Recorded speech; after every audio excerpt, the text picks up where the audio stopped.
All right, Melanated family back in the house. Me and my brother. So everybody, thank you for joining a brand new episode of the Melanated Convo podcast. I'm your brother Harrison. Do me a favor, like it, subscribe. You know what I mean? Numbers are going up. They going up though. Sometimes it's slow, but they moving. You know what I mean? So we gonna keep on moving. I got my brother on the show with me today, a resident of the Melanated Convo podcast. Me and my brother been making some noise lately, so we gonna stay at it.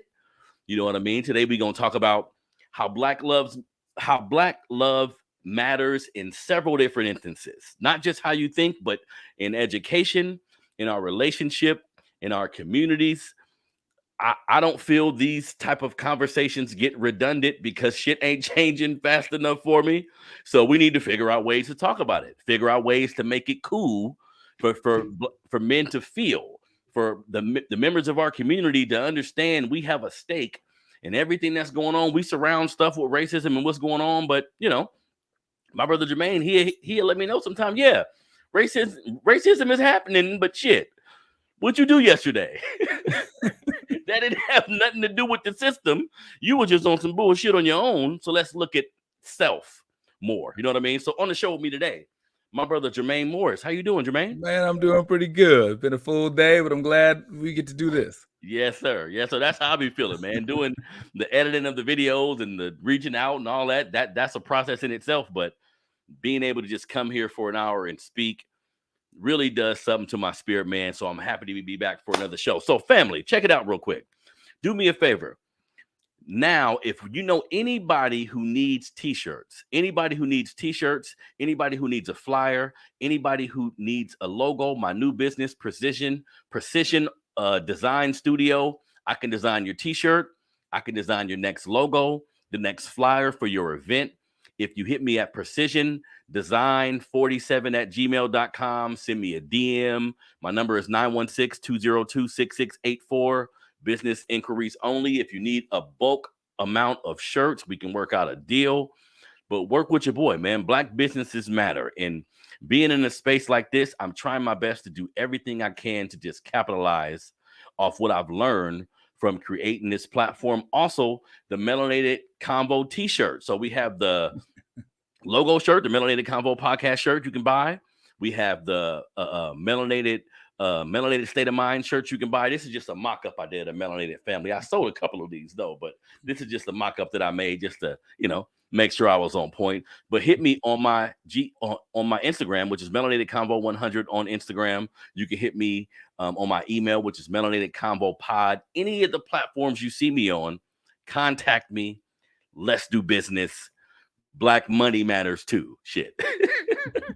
You know what I mean? So, my brother Jermaine, I sent you a few articles. We're going to go through both of them thoroughly, right? So the first article I sent you was something that most of us know in our community. Like if you went to school in the inner city, if you just pay attention to what's going on, you see the shortage in Black teachers in our community. So Jermaine, I wanted to ask you, just looking at Black teachers, Black leaders, Okay. Black men, coaches, how important is all of this, bro? I'm gonna go over a few stats I found about the numbers of teachers and the impact and all of that. But just hearing that news story and reading it, how important is our involvement in all facets of children's lives? Huge. I mean, even just the idea of teaching children, learning from people who can relate and that they can identify with is huge. Mm-hmm. So, even to that, when you go to school as a kid and you don't feel like you're represented in the curriculum and you don't see yourself represented in the staff, you can create a relationship between education and your emotions. What do you mean by that? So if you go to a school, you don't see yourself in the curriculum, you don't see yourself represented in the people teaching you, you can have anxiety associated with school. You can have frustration associated with school, a disconnect associated with school because of that situation. And then that becomes your association with school. Like school is this feeling. School is anxiety. School is frustration. School is disconnect. So it's like, well, I don't want to go to school. I don't see myself representing the curriculum. The teacher can't relate to me. Nobody look like, and I'll take all those emotions and I associate that with the idea of school. And then you can look at the dropout rate. You can look at the issues of disconnect, skipping classes, not really wanting to go furthering education. You have 20-something-year-olds, and when you're talking about we got to go back to school or go to college, and then their association with going back to school is the feelings of when they were younger. Frustration, disconnect, and it's just like it's got nothing to do with biology or algebra. It's just the feeling, the emotion associated with school. Damn, and it's weird you say it that way, Jermaine, because I know a 9-year-old, shit, a 12-year-old, 7-year-old may not know how to tell their parents that a part of why I don't want to be at this place for 8 hours a day is nobody talking to me like y'all do. Yeah. Nobody's connecting with me the way it happens when I go to my neighborhood, even. You know what I mean? So it's weird that young people don't know how to express the racial disconnect between who I'm listening to. Yeah. Who's teaching me. And then you top it off, like you said, with the fact that y'all not teaching us our real history. So then when you learn this, even a little bit of it, without getting deep in it, it may make you say, fuck the whole system, when it's really just the connectivity between you and said instructor. Yeah. So I jumped around a bunch of different schools when I was younger. And so my birthday's in December. And so school, like the way that's set up is that if you're not like 5 or whatever it is by start of school, you can't start that year. So you have to wait the following year before you can start school because I wasn't old enough. So my mother was a teacher's assistant. And so I went to school with her the year before I was enrolled in school. So the year before I was enrolled, I went to preschool twice, basically. You know, so I wasn't that smart. I just remember this. I remember the colors and the numbers from the first time around. You know, and so like, oh, he's catching on quick. Yeah. I've seen this movie. And so I had that dynamic to start school. And then I had my siblings were right above me. And the school I went to was diverse, but it was heavily populated with Black students. So even though the teachers weren't Black, the yard duties, they used to call them back then. Like, I don't know what the proper term still is now, but like the yard duties and stuff were Black. And there was people who were there, like you could still see Black adults in there. And so I had all that until I got to the 6th grade, my 5th into the 6th grade. Then because I scored well on some tests when I was in the 1st grade, typically they send kids to this school in the 2nd grade. Like if you do well on this test in the 1st grade, they then bus you to the school in the 2nd grade and you finish elementary school. I stayed through the 5th grade at this school. And in my 6th grade year, they bust me to this other school where they had better resources. So I went from preschool twice, kindergarten, 1st, 2nd, 3rd, 4th, 5th grade with a very diverse but heavily cultured environment to when I got to this school in the 6th grade, I was the only Black kid in my class and the only Black kid on this half of the school. Damn. And so it went from the jokes, the interaction, the familiarity, the culture, completely gone. And it was one of the hardest school years I had ever had, even after, because that adjustment, there wasn't relatability with the teacher I had or even the students I was in class with. Damn, because you were saying like the being able to be on the school bus or in the cafeteria. Yeah. And me and Sony was talking about this the other day. Where you're in the cafeteria talking to Black students and y'all just communing together. You're talking about a TV show. You're discussing the commonalities you have. Yeah. And that brings a sense of comfort. Yeah. So if you remove that, the Black students were on so take an elementary school, it's normal elementary school. Then they had a section off part that was these better, whatever classes. So on the campus, there were other Black students. And I would see them before school and I would see them at lunch. And that was it. So at lunch, I would talk with them, but we didn't have the same class. Like we didn't interact outside of that little moment. Got it. And so, but then I go back to school, to the classrooms, and I was ahead for the school that I came from, but I was behind to the school that I showed up at. Mm-hmm. So even then trying to communicate and articulate to get caught up was difficult because there was such a disconnect. Then I got to the point where I was like, felt like I was serving a sentence. Like, let me just get through this year. Let me just get through this Let me year. just get through this year. Like at that point, it was just like, it was so difficult. The cultural aspect, the difference. I was the only Black kid that had come through the ranks. These kids have been together since the 2nd grade. So each year there was not a Black kid that was interjected into that system. So they went for their 2nd, 3rd, 4th, 5th grade. There were no Black students with them. Wait, so at that age, did you know it was did you see the not racist thing, but did you see the cultural shift based on the dynamics of the people? Yes. Did you feel that? Yeah, and let's not, some of these kids had some views. So it's not like they was oblivious to race at that age either. But you notice the difference because, like I said, I'm the odd man out. So even though there was a couple of Asian students and a couple of Hispanic students, but I was the only, those kids some of them had come from other schools in the 1st grade, but they hadn't been to school, they hadn't been in class with another Black student till me. And the teachers they had not had to teach Black students. That's a problem. So, and I don't even knock them for it because they just didn't have any in the program. So when I came through, it was like I don't even think they even caught that there was a difference in how and where and the dynamic and the cultural and the communication. Like, I don't even think they even realized there was a difference. I think they just thought all students are students. They have those blinders on, which sometimes I'm realizing, Jermaine, sometimes those blinders are actually innocent until someone brings it to your attention and you have to address it. It's innocent. Like Sonia has a business where she goes into organizations, schools, and pretty much just tell them, hey, I'm sure there's a blind spot here if there's Black kids. Yeah. Maybe we should talk about it, because I don't think in other races, like other people, I don't know if they've ever had that experience, Jermaine, where they're in an environment where they need to flourish and learn and communicate, and it's all Black or all Asian or all Mexican, and you're the only of your race. I think sometimes we discount as Black folks how different that is in society. Excuse me, to be in several environments where we have to get used to being around other races of people. So I think in return, a lot of times we realize people are just people.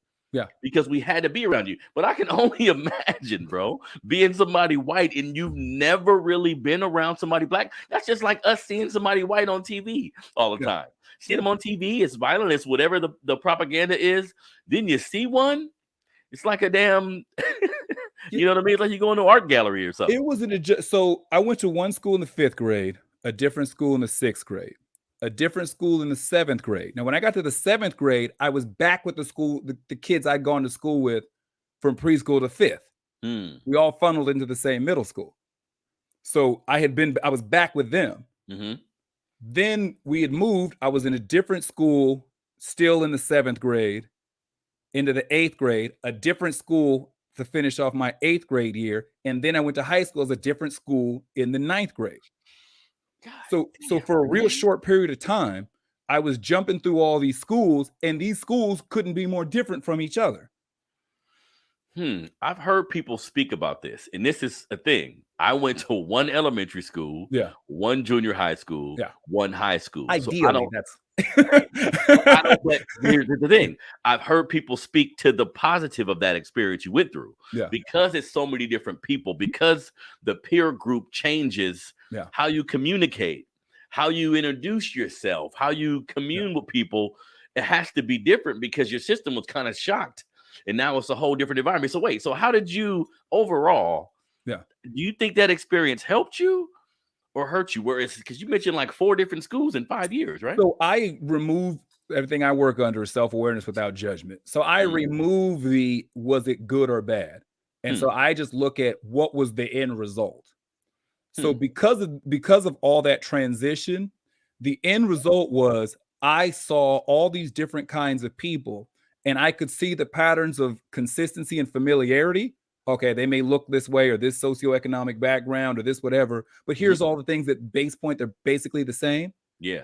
And then here are all these different kind of ways that they are the fringes, where there's just like, these are the extreme differences. Well, now I've seen them before.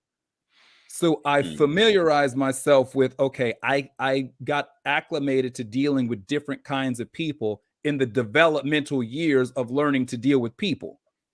So, but that was one of it. But the trade-off was my ability to disassociate and to distance and disconnect.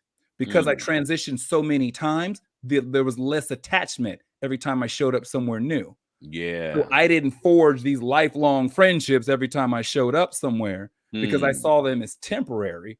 Got it. So so when I would get places, there was kind of a disconnect in how connected I got to somebody, which then allowed me though to maybe see them without the emotional lens in front of them. So I just started being able to see people. So whether that be good or bad, I don't know. I've realized that I still carry a lot of those traits now. So I know they left an imprint. But that's why I think why I can easily be in different environments. And if you look at my social circle, they're dramatically diverse.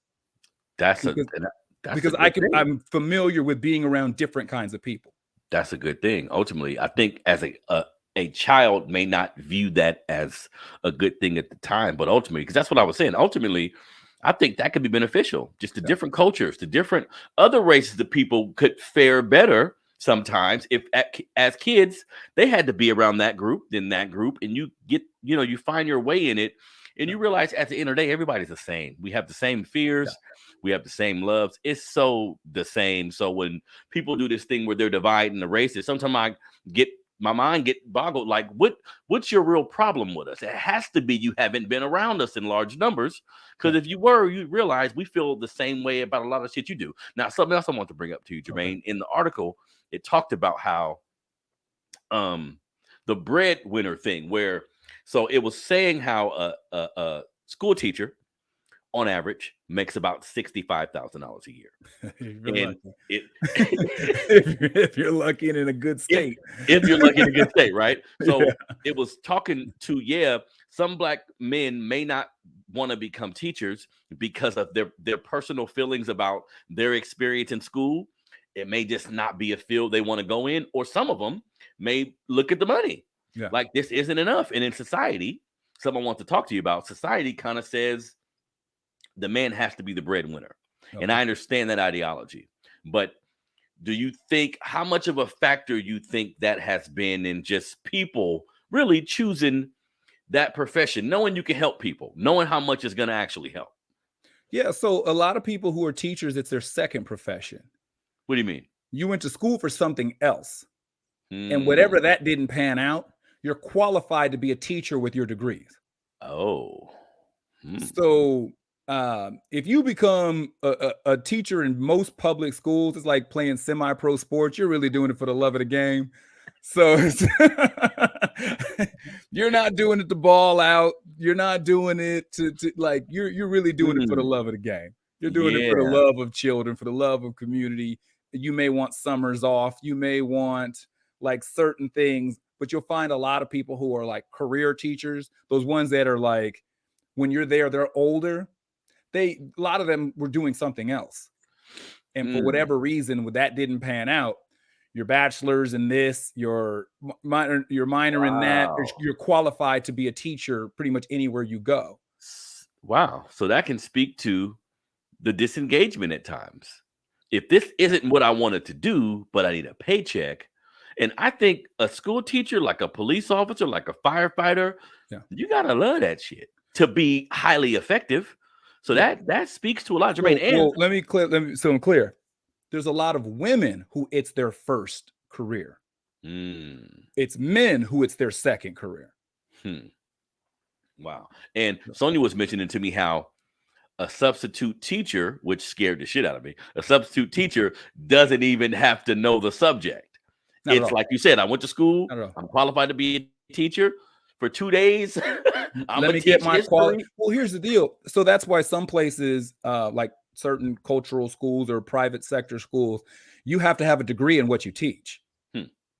That's not the case in most public schools. You just need your, 15 units of early childhood education, an associate's. I don't think you need a bachelor's even to be a teacher in a public school now. But once you have an overall knowledge, and you're just basically the ability to read the curriculum you're teaching and teach from it. So you may not have a degree in biology, but you can teach a biology class because you're only teaching to the level of the book you're teaching out of. Interesting. Because because I remember the sub sometimes used to be the basketball coach there. Got the basketball coach teaching you geometry today. He's not. Man, what were y'all reading yesterday? And he was there, but he wasn't there. Like his spirit, you kind of knew, I don't know this shit. Yeah. So whenever I had in high school, there was a particular coach. Whenever there was a bad flu and teachers was out, when we would see him in there, he was the assistant football coach. His whole thing was just about respect me. Don't be talking when I say don't talk. Don't be late to my class. Don't start none, won't be none. That was really his. That was his get down. You were not learning while he was on the clock. Yeah.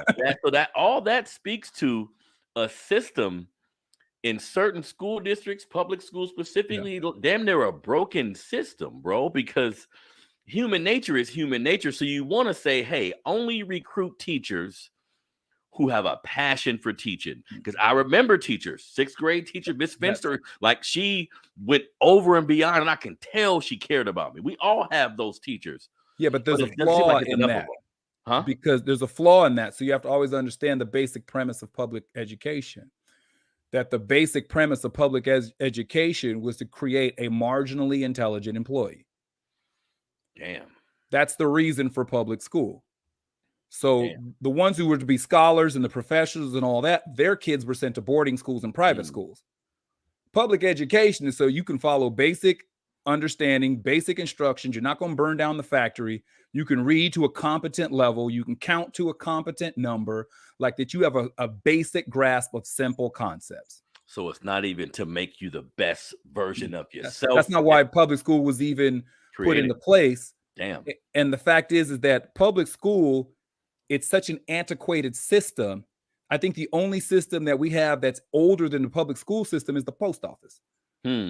Like there's been no transition or change as time goes by for how public school is set up, that way, all the data that comes back and how children learn differently, all the ways that we've learned, all the things that are not taught that are necessary by the time you turn 18. We all know that there's these life skills, that there's how do you do taxes, how you all this stuff that they don't know when they come out of high school. Like we've all known that data for decades, but they've yet to implement it in public school. You know what I mean? Like, so because that's not what they're there for. Yeah. Living life to the fullest. Thank you for joining the show, family.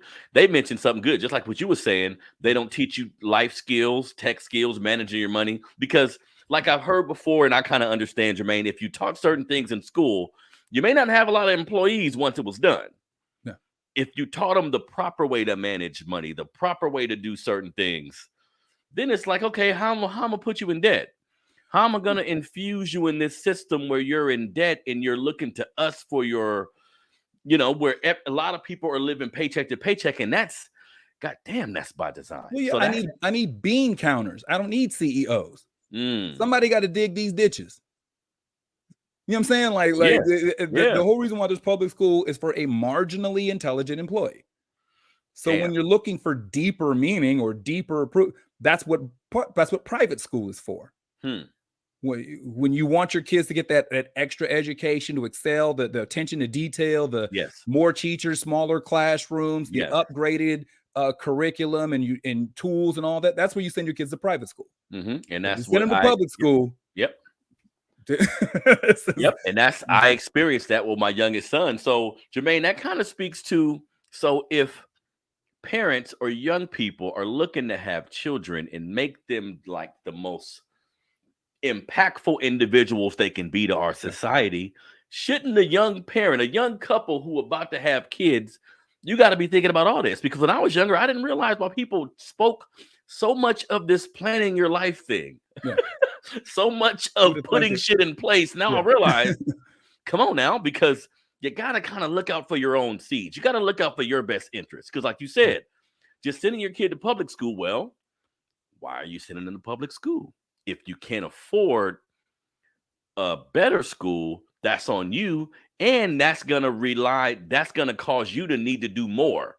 Like I got to know my history so I can teach it to my kids. I got to be on their homework and all the stuff they're getting because they're a part of a system that's not going to produce a CEO, like you said, or someone who's proficient. So if you send them to public school because you also need them to be gone for 8 hours out the day, like, because you need to work. So I need you somewhere. Like, and so if you understand what they're going to get in school is a base level education, then it's saying, okay, I'm not leaving up your full education strictly to what you went to for school. Like, and for people that dynamic, especially so once you start getting around middle school and high school, you're looking at a class. This is roughly 50 minutes long with typically up to 32, 33, 34 students.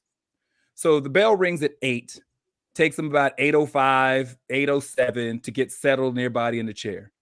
Teacher takes roll. Now we're around 8:12, 8:11.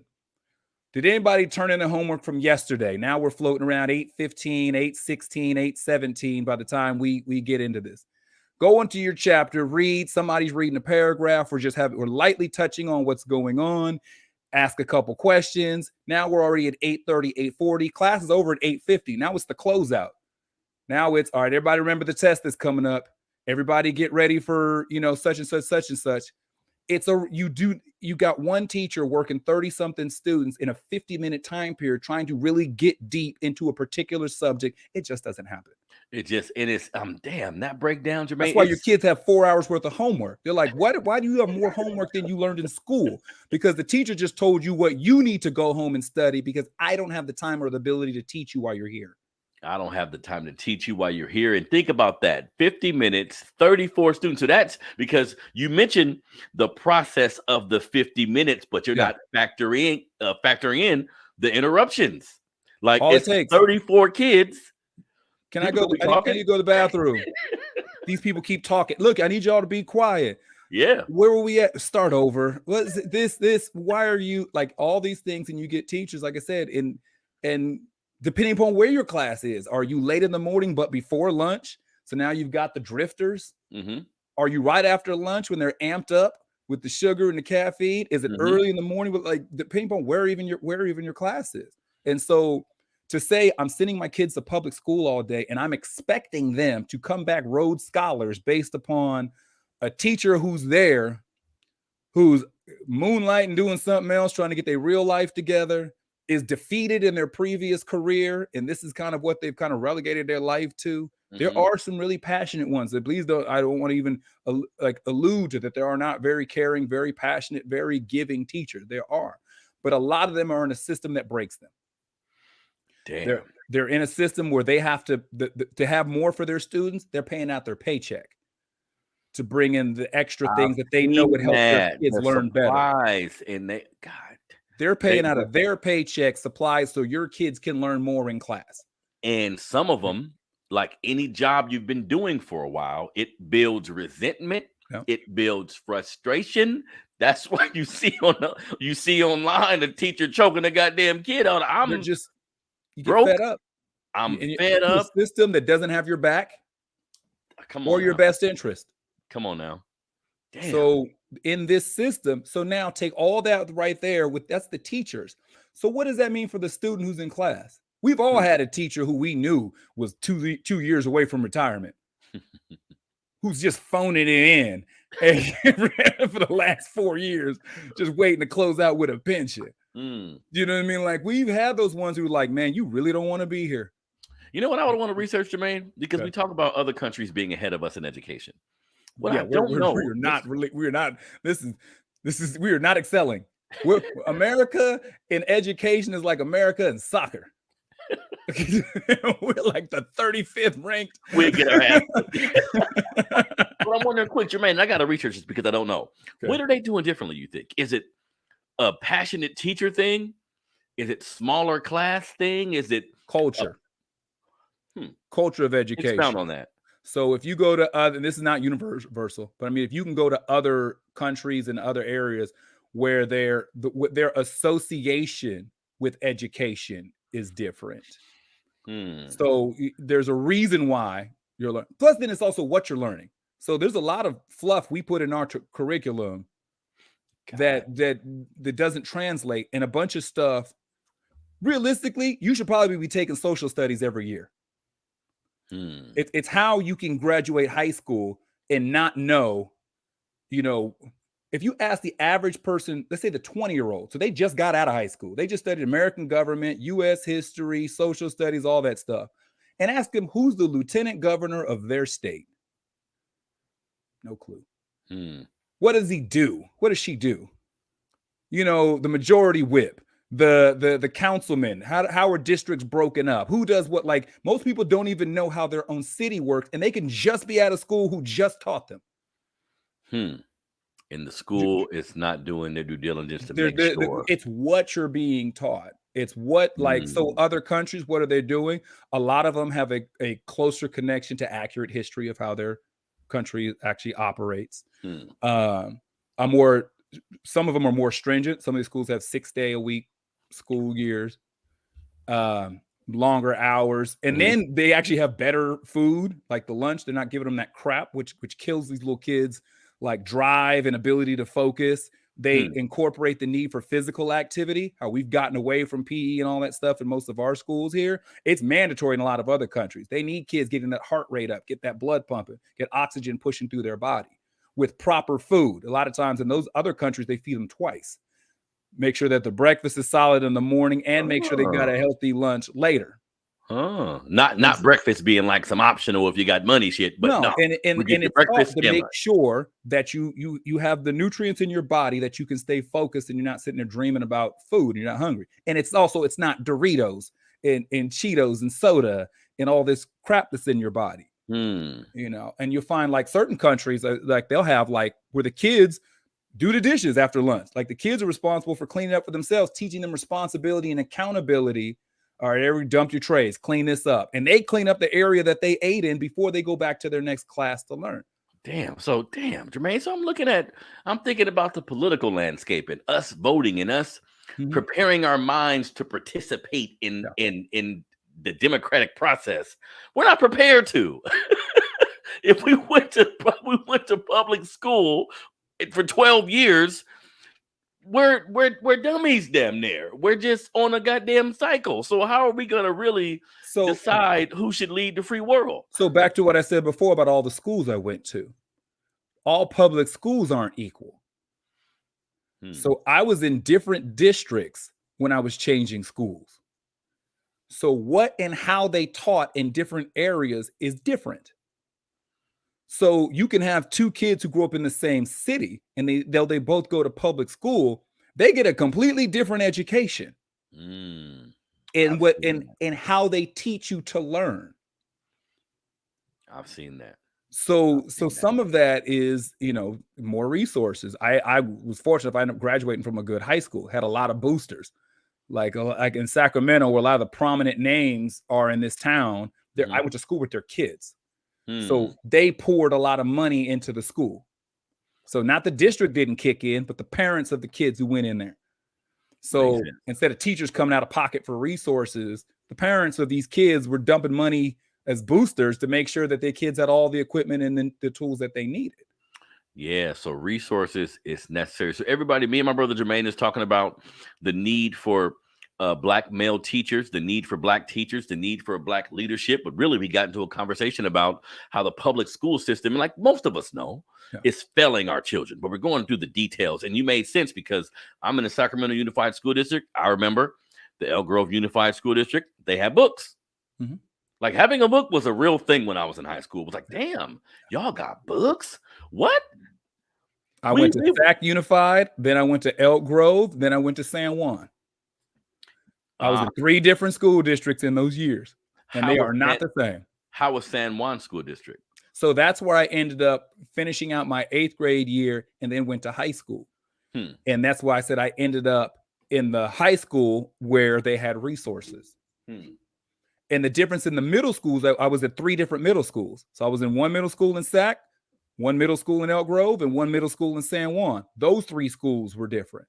The Elk Grove district middle school was the best. They ran on a year-round program. You go to school for 3 months, then off for a month, on for 3, off for 1. Which I'm a big fan of, as opposed to your kid going to school for 9 months and then being off for 3, where you forget everything and disconnect from the process. This way, you went for 3 months. You got no summer vacation. You just went for school for 90 days, and you're off for 30. And so you get your break, you kind of reset, then you're right back in. All year round school, yeah.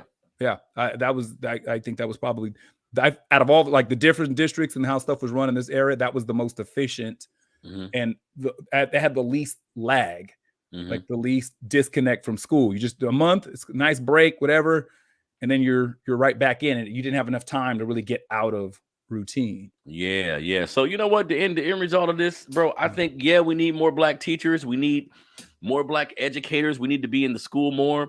But the system has done so much to disenfranchise people, us too. So I think there's a disconnect there, because everything you mentioning would make a young Black kid who had to go through that process, like, what am I going to do? How am I going to help? And something else I was reading, Jermaine, like, how many young Black boys in the inner city, think they can do that? Like, think they can be in a position where they're instructing students when you've sometimes been made to feel like you're not worth it. You've been made to feel like your word doesn't matter. Your family doesn't matter. Your environment doesn't matter. So to go from that to saying, you know what, I can stand in front of kids and give a lesson, because really teaching too, you're standing in front of people talking. You're in front of kids talking. It's a very important and intrinsic job. So how many young Black men just think that's not for me? You know what I mean? So you also have to understand that the education system is to minors what law enforcement is to adults.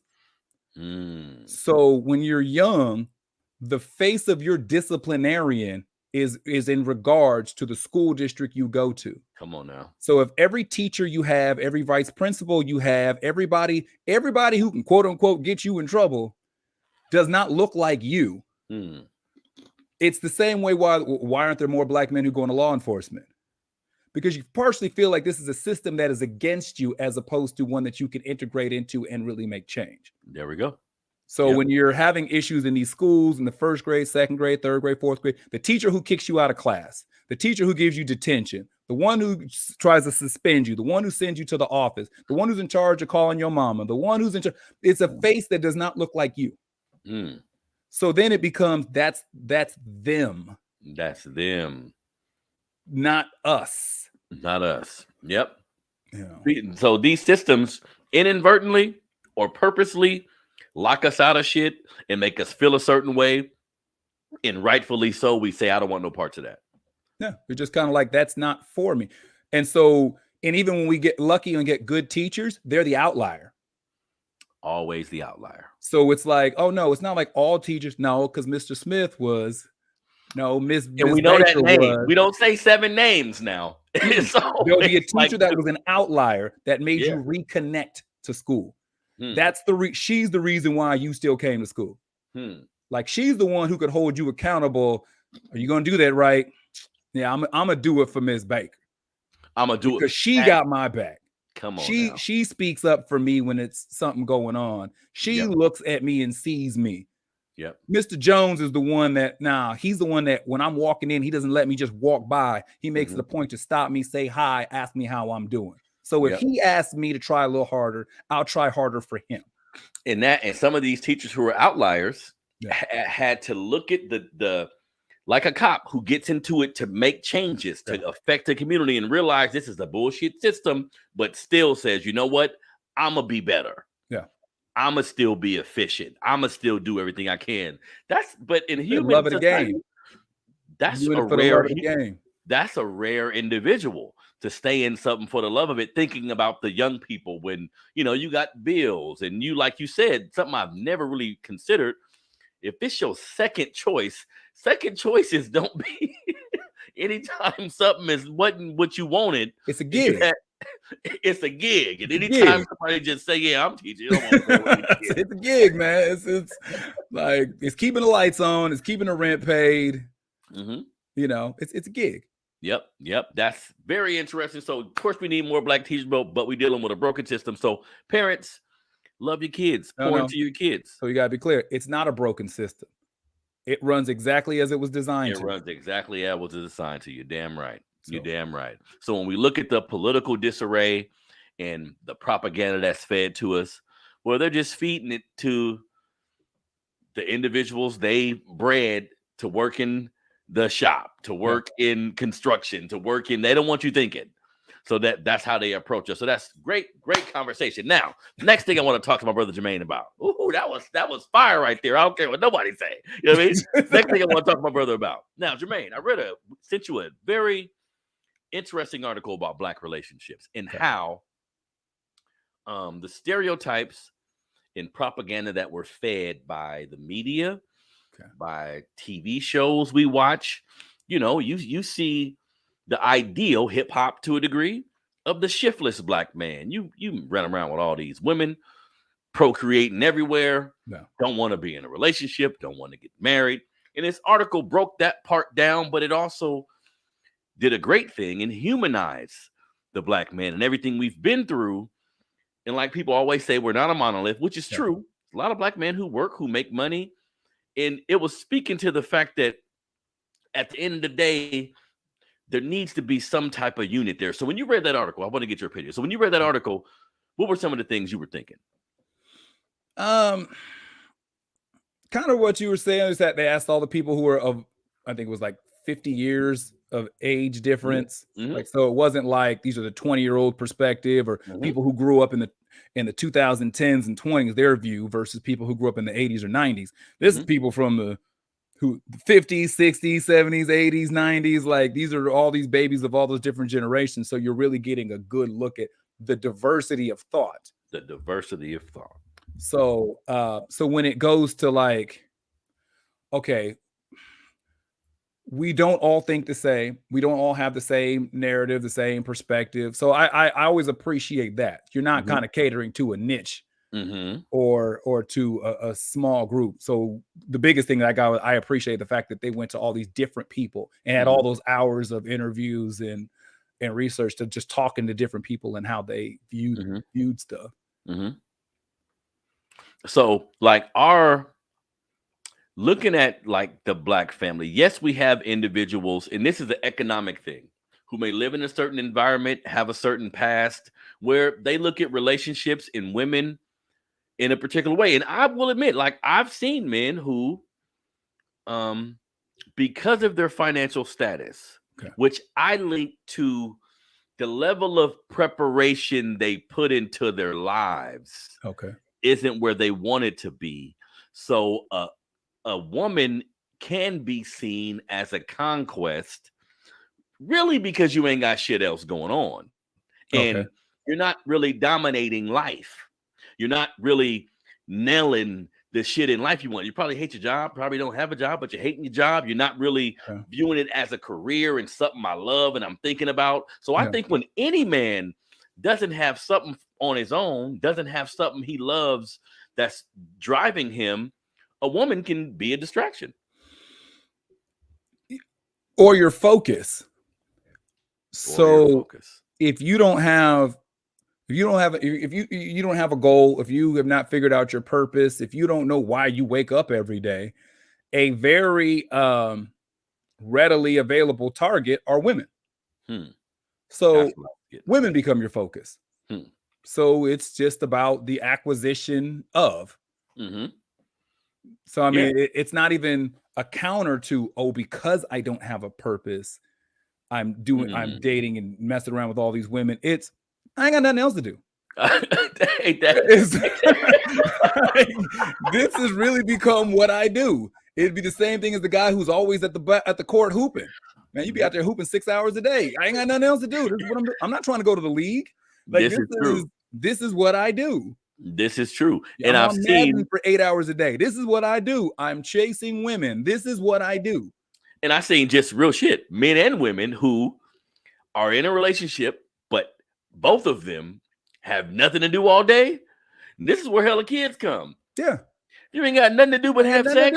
It's like, so I respect when people are looking at, well, and we'll stick with men because we're two men talking. Mm-hmm. And any man who's out here womanizing or this and that, it's because he's feeling inadequate or insecure or this or that, whatever. That I don't subscribe to. There are men out there who really love the pursuit of women. Yes, this is very true. That is what they enjoy. Mm-hmm. Now, you can say it's because they didn't learn how to cultivate deep relationships or whatever that goes along with the history of that individual. But the reality of it is when they wake up every day, they open the front door and they see God's gifts walking around, all over the place. And that is just simply their pursuit.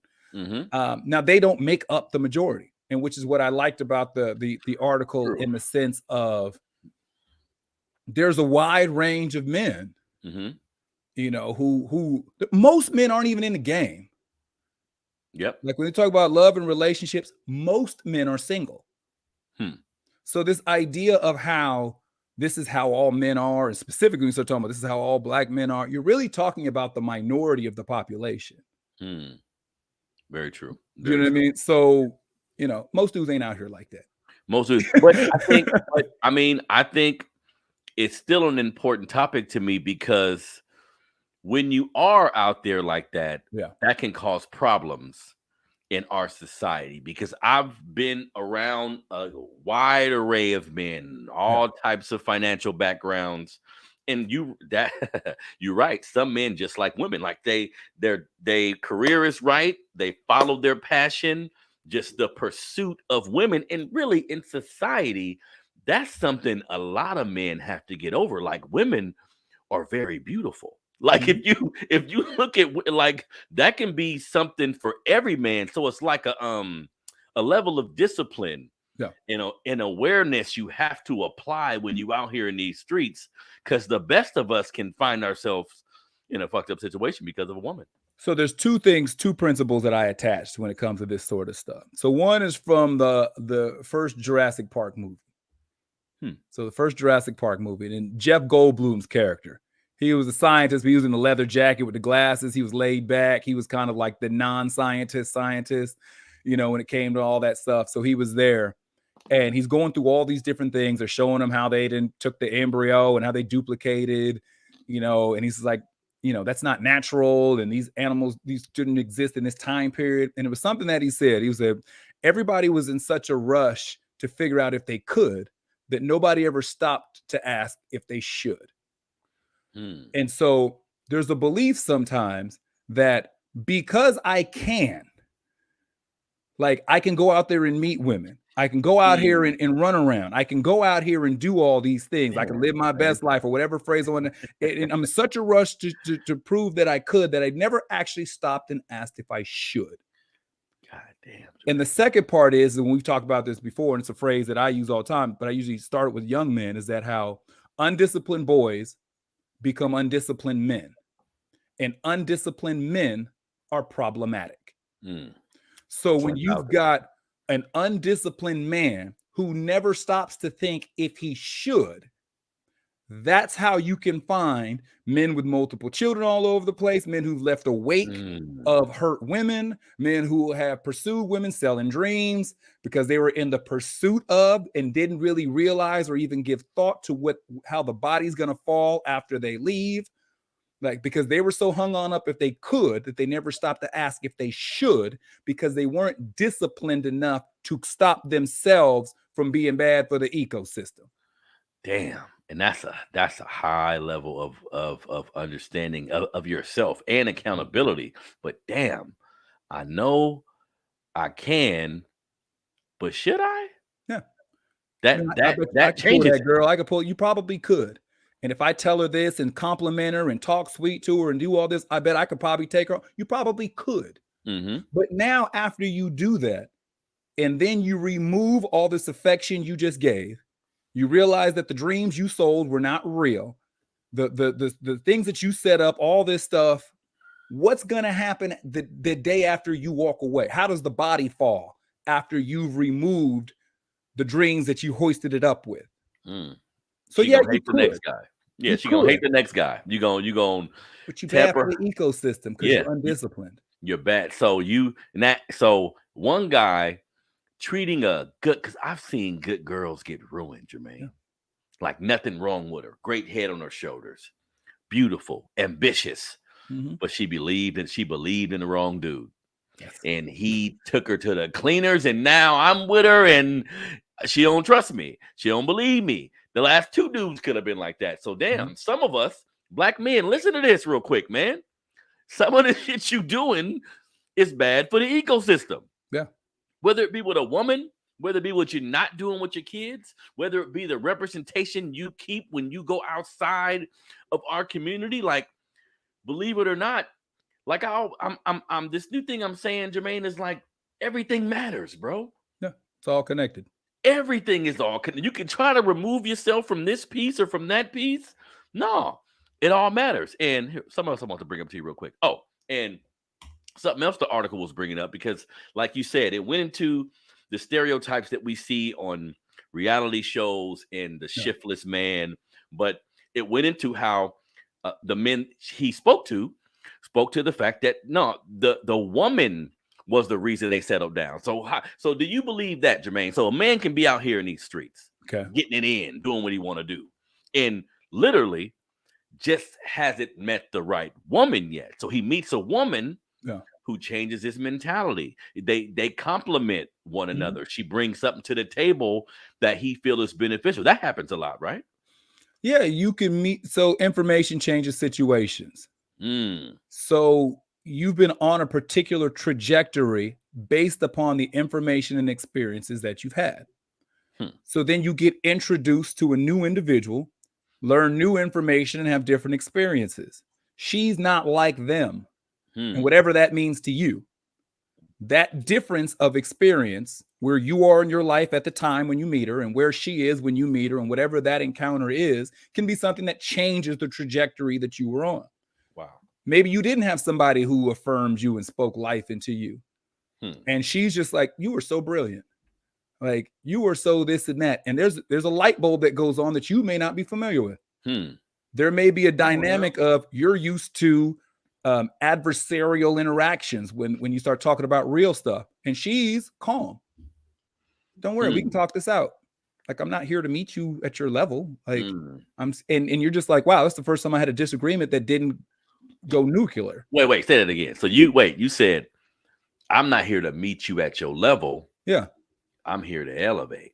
No, if you want some nonsense, if you have an argument about something, if you're used to somebody who, when you bring it to 10, she's trying to bring it to 12 to prove a point. And then you meet somebody who you at 10 trying to go to 11, and she's talking to you at 3.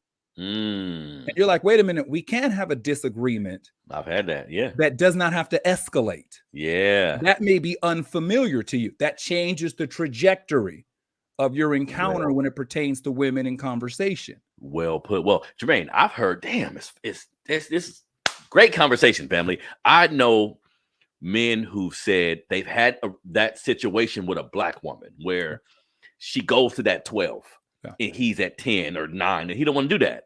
So he says, I'm done with black women because of that.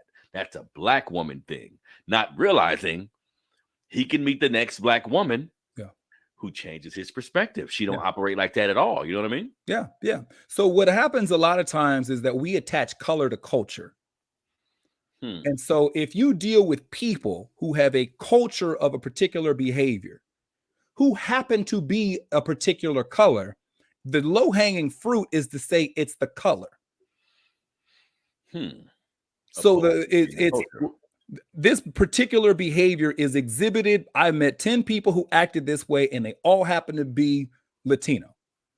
My thought process then becomes, this is a Latino thing, as opposed to this is people who live this way who happen to be Latino. Wow.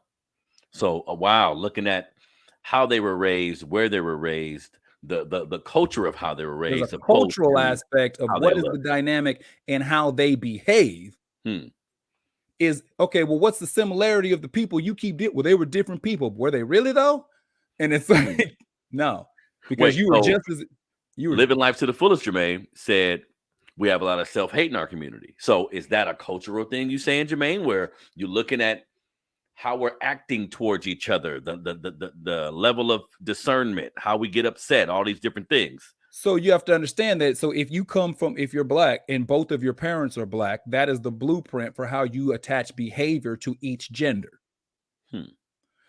So if your mother is black, when you start thinking black women, it is the first point of perspective is her. So there's things you'll start to associate. You could have a black woman do something and a white woman do something and do the exact same thing. But because of your feelings associated to the dynamic of your mother, it means something different to you when the black woman does it. Like we'll say black women have attitudes, but we'll call Latinas spicy Latinas.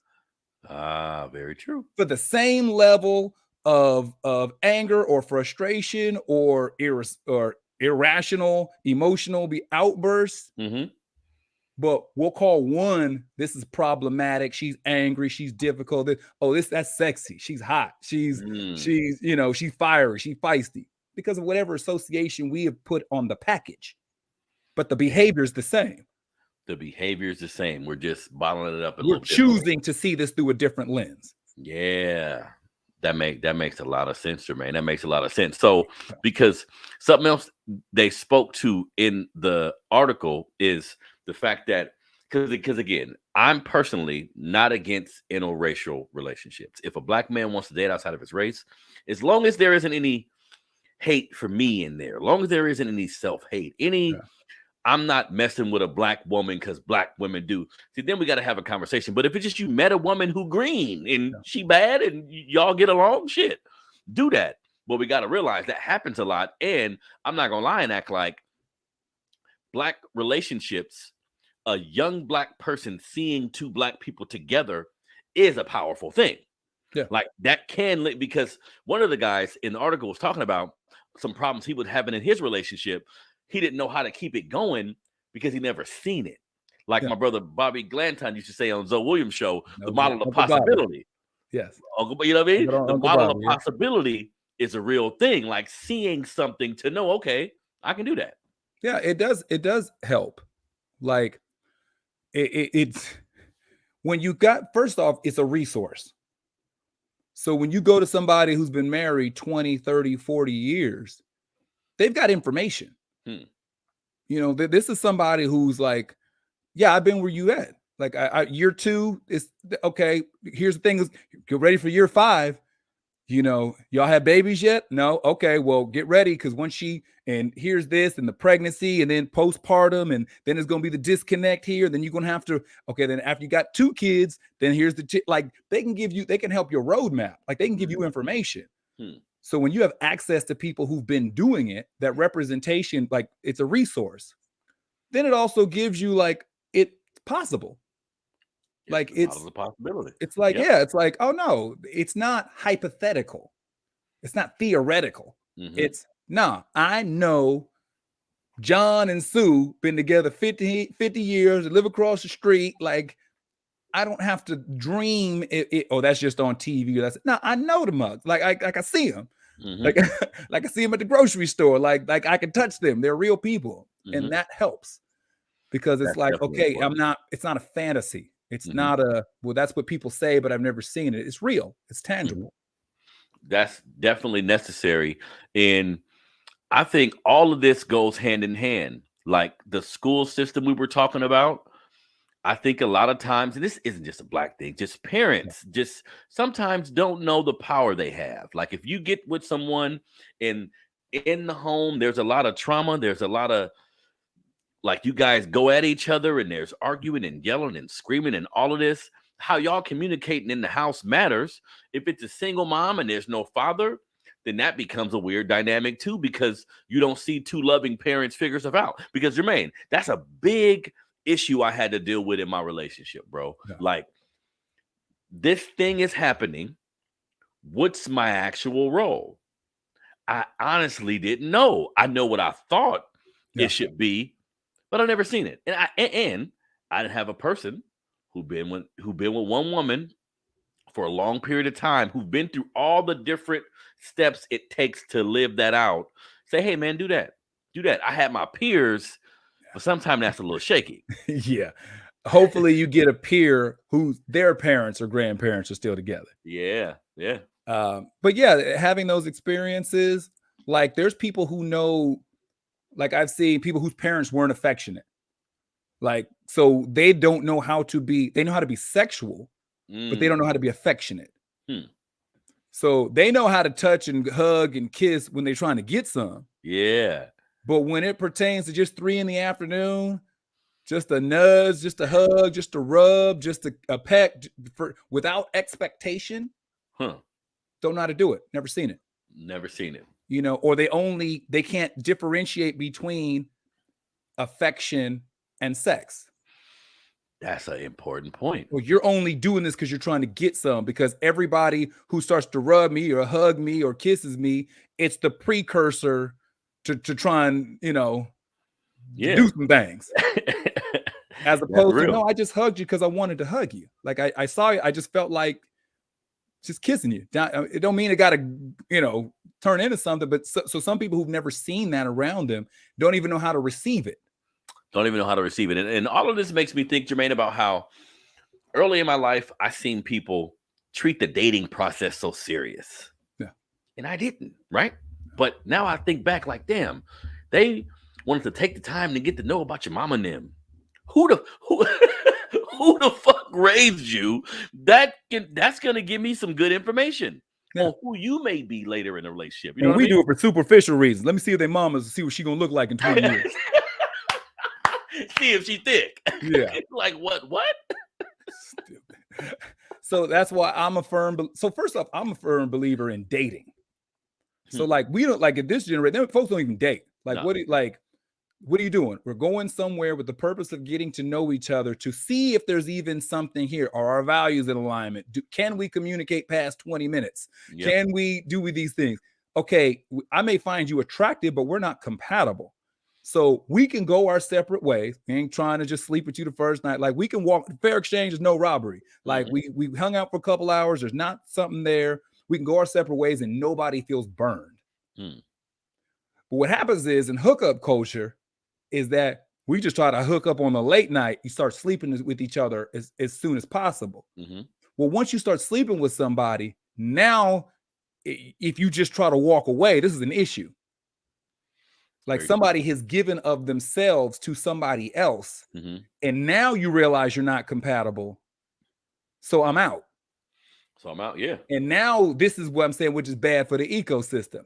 You let somebody allowed you into their person or in their space or have an intimate moment, and then you just bounced out for the same reason why you would have bounced out after the first date. But because you had that intimacy, now they're going to feel a certain kind of way. Yep.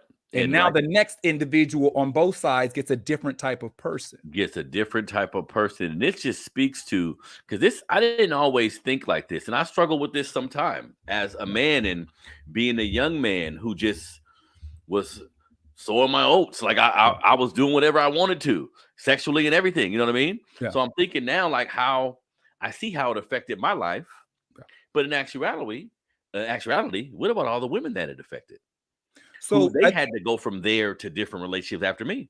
So I think something that people don't take into consideration and in this generation moving forward, like women saying no was the last line of defense for the wall for the ecosystem. So this idea, well, men can run around and do this. That men are just trying to get in where they fit in, but women have to be chaste and holy and have to be, saying no. The problem is that barrier of saying no is what kept the inmates in the asylum, is what kept the inmates in the prison. Once everybody's saying yes, now it's like the boundaries aren't there. The structure isn't there. Now the ecosystem getting murky because everybody's doing each other dirty. Like the same way. We hook up, nothing. I'm going to walk away, ghost you. I'm doing this. I'm bouncing. I'm not attached. We got babies. But we're baby mama, baby daddy because we were never a relationship. There's no love and connected to the child we brought in the world because we never loved each other. We was barely cool. You spoke about this before. Yeah. So it's like we're two people who meant nothing to each other who are bringing babies up. You know what I mean? And so it's like, then you have people who are making decisions like, well, I have no problem being a parent, but I don't want to be a spouse. Yeah. Because I've seen a bunch of models of parent and single parenthood. I've seen that done. Whether there be struggle, whether there be issue, whatever, I've seen that done. But spouse, I don't see a lot of happy spouses. Yeah. I don't see a lot of, you know, of that type of stuff. So we like I said, where everybody out here saying yes, everybody is hung up on if they could, that nobody's stopping to ask if they should. And that's 100% correct. And I think a lot of our young men can learn. And sometimes it takes a while for a man to learn, but you have to realize like who you are and where you come from. Yeah. Because unfortunately, if you're Black and you participate in some of this behavior, you can be repeating the cycle that your parents had. Like you can be, because sometimes when a couple stops and decides they're going to do something together, this is powerful. And they bring kids to the world in a very structured, loving environment. This sometimes, a lot of times, can change the trajectory of the next generations.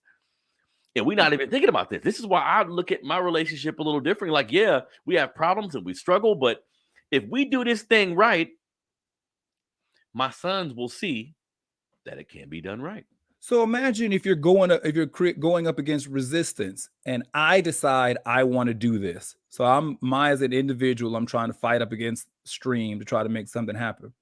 As opposed to I find a mate, and we decide we're about to go against this. So then we have a child, and the child sees that we're on the same page, moving in the direction. So the child falls in line and moves in the same direction. I went from me by myself trying to go up against the hill to now 3 of us are pushing in the same direction. Yep. To 4 to 5 of us. So now we are a unit moving in this direction. How much growth, how much off this railroad track can we get to? How much of these barriers can we break through as a team? Instead of yeah. I'm trying to do this. I want to do that. I'm trying to live my life. I'm trying to be over here. You're right. It's your life. It's your 24 hours. It's your existence. You could do all these things, but just because you could, does that necessarily mean that you should? Yeah. Are there things that you look at bigger than you for some of the decisions that you make? Yeah, and a lot of brothers don't realize, and I've been here where you spread yourself thin, and you have kids over here and kids over here. You try to make it a unit, but it's a very individual journey because nobody's together really. So I got to come together with this group of people to make decisions. This is a completely separate group of people, and we don't realize this as young people. Like her mom, her grandma, her cousins, this is all her family. This is normally, if y'all together, you're going to be around the mom, you're going to be around the grandma, y'all going to be at Christmas and different events. What if you got 3 kids and 3 different, these are 3 sets of families. Because you got a baby mama that can't stand you, a baby mama that tolerates you, and then one that still wants to get back with you. So you've got all these directions being pulled.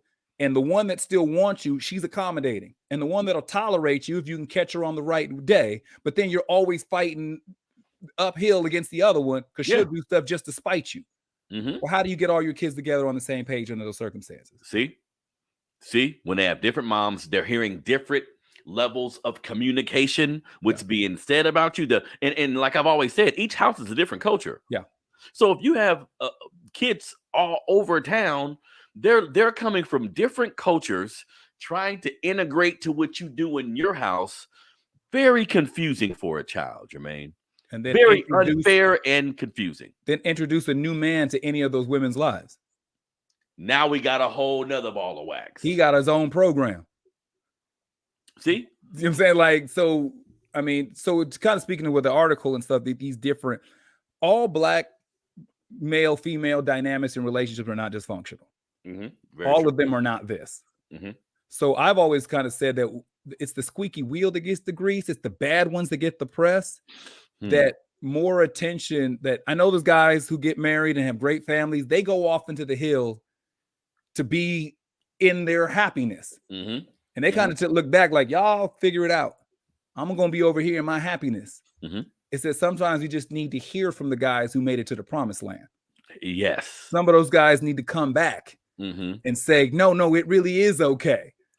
Like it is cool having that loving partner and that companion and that mate to go through things. No, you really can raise up kids where there's not CPS calls and all this craziness. And your 13-year-old's not coming home getting somebody pregnant. Like, come on now. Like there are those people who are having great loving encounters and great healthy families and all. Just need to hear from them a little bit more.